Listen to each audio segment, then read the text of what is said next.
Women on death row in the Lone Star State.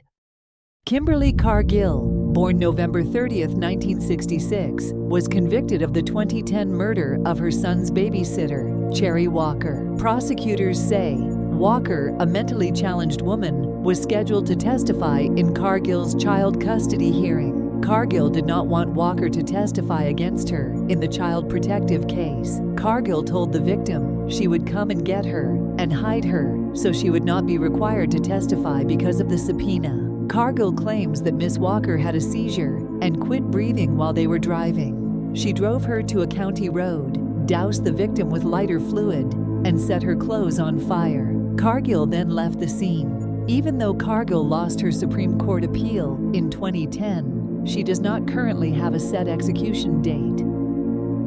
Linda Carty, a Caucasian American, born on October 5, 1958, was convicted in February 2002 for the abduction and murder of 20-year-old Joanna Rodriguez in 2001, with the intention of taking Rodriguez's newborn son. Carty has maintained her innocence, alleging that she was framed by her co-defendants who were involved in drug dealing and resented her past role as an informant. During her trial, evidence was presented suggesting that Carty had been falsely claiming to be pregnant and preparing to give birth, including telling her estranged husband, from whom she separated in May of that year. Witnesses testified that Carty did not appear pregnant, and her own mother stated that Carty had not mentioned anything about being pregnant to her.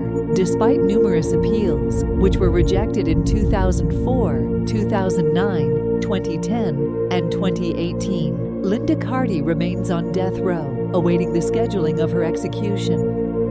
Britney Holberg, born on January 1, 1973, was convicted on March 27, 1998, for the robbery and murder of 80-year-old A.B. Towery Sr. in his southwest Amarillo home, which occurred in November 1996. Following the crime, Holberg was sentenced to death. The brutal nature of the murder included Mr. Towery being stabbed nearly 60 times with various implements such as a paring knife, butcher knife, grapefruit knife, and a fork. Additionally, he suffered blunt trauma to the head from a hammer, and a lamp pole over a foot long was inserted more than 5 inches into his throat. Holberg's descent into addiction began after she became reliant on painkillers following knee surgery, which eventually led her to use street drugs, funded in part by prostitution. During her trial, she claimed self-defense as her defense strategy. Despite her appeal efforts, the Court of Criminal Appeals of Texas upheld her conviction and sentence in 2000. Currently, Britney Holberg remains on death row, awaiting the scheduling of her execution.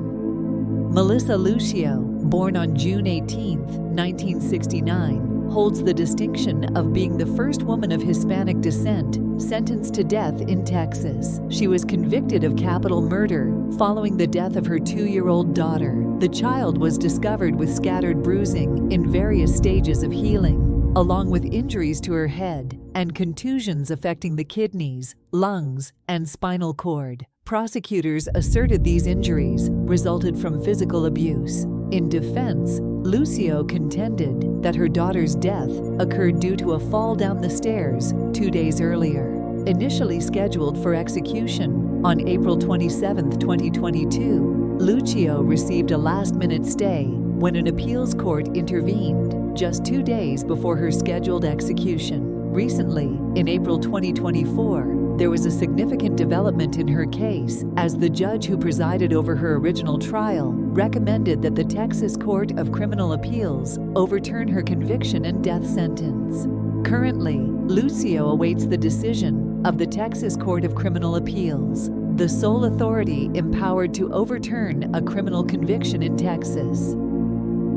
Taylor Parker, born on December 8, 1992, is the youngest woman on death row in Texas. She was convicted for the October 2020 murder of her pregnant friend, Reagan Simmons Hancock, and the unlawful killing of Simmons Hancock's unborn daughter, Braxlyn Sage Hancock. Parker brutally stabbed Simmons Hancock over 100 times inside her home before forcibly removing the unborn child from her womb. The victim's body was discovered on October 9, 2020, with her 3-year-old daughter present at the scene. During her defense, Parker falsely claimed to have just given birth after being stopped by a state trooper for erratic driving. The baby, actually the victim's child, was taken to a hospital, but tragically did not survive. Prosecutors argued that Parker had fabricated a pregnancy to maintain her relationship with her boyfriend, going so far as to fake pregnancies with falsified ultrasounds and even organizing a gender reveal celebration. Following the emotional impact statements from the victim's family,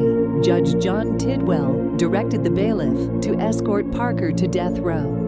Darlie Routier, born on January 4, 1970, was convicted and sentenced to death for the murder of her 5-year-old son Damon in 1996. She has also been charged with capital murder in connection with the death of her 6-year-old son, Devin, who was killed at the same time. However, she has not yet been tried for Devin's murder. Both boys were fatally stabbed with a large kitchen knife in Routier's home, while she sustained knife wounds to her throat and arm. Routier asserted that an unknown intruder committed the crime. During her trial, the prosecution contended that Routier's injuries were self-inflicted, the crime scene was staged, and that financial difficulties led her to kill her sons. Conversely, the defense argued that there was no motive for Routier to harm her children and pointed out the absence of a confession or witnesses implicating her. In February 1997, the jury found Routier guilty of Damon's murder and sentenced her to death by lethal injection. Routier maintains her innocence and has filed appeals citing trial irregularities, all of which have been denied. Despite her conviction, Routier's ex-husband believes in her innocence, and their youngest son, Drake, continues to visit her in prison, sharing his father's belief in her innocence. Erica Shepard, born on September 1, 1973, was sentenced to death in March 1995 for the robbery and murder of Marilyn Sage Meager. Shepard and her accomplice ambushed Meager in her apartment, where she pleaded for her life before being slashed in the throat multiple times and struck with a 10-pound statue, after which her head was wrapped in a plastic bag. They subsequently fled in Meager's car, which was later found in Bay City.